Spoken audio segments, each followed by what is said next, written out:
सारी चींटियां मिलके सर्दियों के लिए खाना इकट्ठा कर रहे हैं, गाजर को छोटे टुकड़ों में करके। अच्छा। और मकई के एक एक दाने को उखाड़ के अंदर ले जा रहा है। पर ये साला टिड्डा वायलिन बजाने में व्यस्त है। रोम रोम भाइयों। वायलिन बजाते बजाते इसको भूख लग जाता है तो पत्ती को तोड़कर खाने लगता है और फूल से पानी पीता है। इधर ये चिट्टी फल के गाड़ी को खींच ही नहीं पा रहा था। टिड्डा इसके पास आकर बोलता है, भाई देखो, मैं नहीं जाता कहीं पैसा वैसा कमाने, ना मैं कोई मेहनत करता, मैं बैठा हूँ किस्मत के भरोसे। फिर टिड्डा वायलाइन बजाने लगा और चिट्टी डांस करने लगा। तभी इधर पुंगी बजता है क्योंकि चींटियों की रानी आ रही थी। रानी ने देखा एक चिट्टी नालायक टिड्डे का साथ मिलकर रील बना रहा है। चिट्टी वहाँ से भाग जाता है और अचानक इसके अंदर बाहुबली जैसा ताकत आ जाता है। रानी चिट्टी टिड्डे से कहती है कि सर्दियों के लिए खाना इकट्ठा कर लो और अपने लिए एक बड़ा सा घर बना लो। लेकिन साला टिड्डा वायलिन बजा के भाषण मारने लगा। मैं बैठा हूँ किस्मत के भरोसे। रानी चिट्टी वहाँ से चली जाती है और टिड्डा भी अपने रास्ते निकल लेता है। अरे हम तो गरीब हैं। सर्दियों का मौसम धीरे धीरे आ जाता है और बर्फ की बारिश होने लगता है, जिससे पेड़ पौधे में एक भी पत्ती नहीं बचती है। पानी नहीं मिलता। किसी तरह इसको एक पत्ती मिल जाता है, लेकिन ये भी तूफान से उड़ जाता है। बाप रे। टिड्डा ठंड और भूख से गिर के जम जाता है। आज मैं मर गया भैया। लेकिन किसी तरह चींटियों के घर के पास आके दरवाजा ठोकता है। कौन है बे? तो चिटियां इसे उठा के अंदर ले जाता है और गर्म गर्म पानी में बिठा के चाय पिलाता है। सॉरी। रानी चिटी इसका वायलिन दे देती है तो ये यहाँ से जाने लगता है। बेकार है भैया। पर तभी रानी बोलती है, तुम हमारे चींटियों के लिए यहाँ वायलिन बजा सकते हो। फिर तो ये कुछ ऐसा वायलिन बजाता है। आज की रात मजा।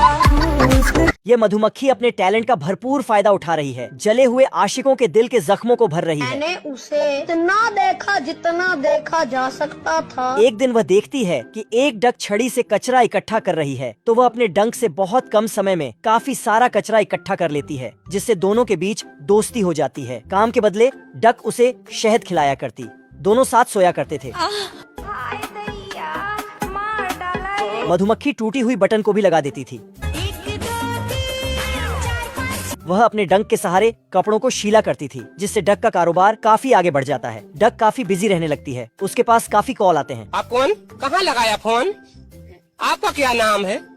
हमसे क्या काम है? लेकिन एक दिन मधुमक्खी थक जाती है तो वह गार्डन जाती है। वहाँ पर उसे फीमेल मधुमक्खी दिखती है, जिससे उसका दिल गार्डन हो जाता है और उसे प्यार का भूत लग जाता है, बिल्कुल मेरी तरह, जिससे वह सारे कपड़ों को खराब कर देते हैं। गुस्से में डक फीमेल मधुमक्खी के पीछे पड़ती है तो मधुमक्खी अपने हथियार में धार लगाकर इस बिल्ले को बिल्ली छोड़ गई, जिसकी टेंशन उसे काफी है।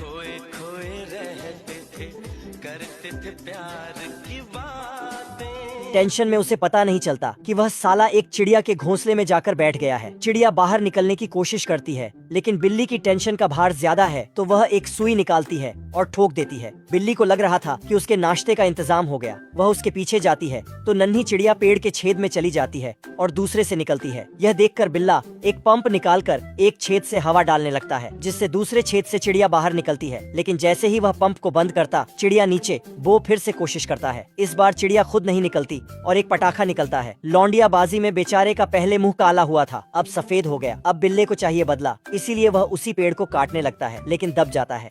चला गया चांद कहाँ। बिल्ली एक लकड़ी के ऊपर बैठकर जाने लगती है और झील आते ही वहाँ से निकल जाती है। लेकिन यह बिल्ला किश्ती से जाता है और झील से कूद जाता है। वह रिवर्स गियर मारता है और ऊपर आने लगता है। यह देखकर चिड़िया डैम के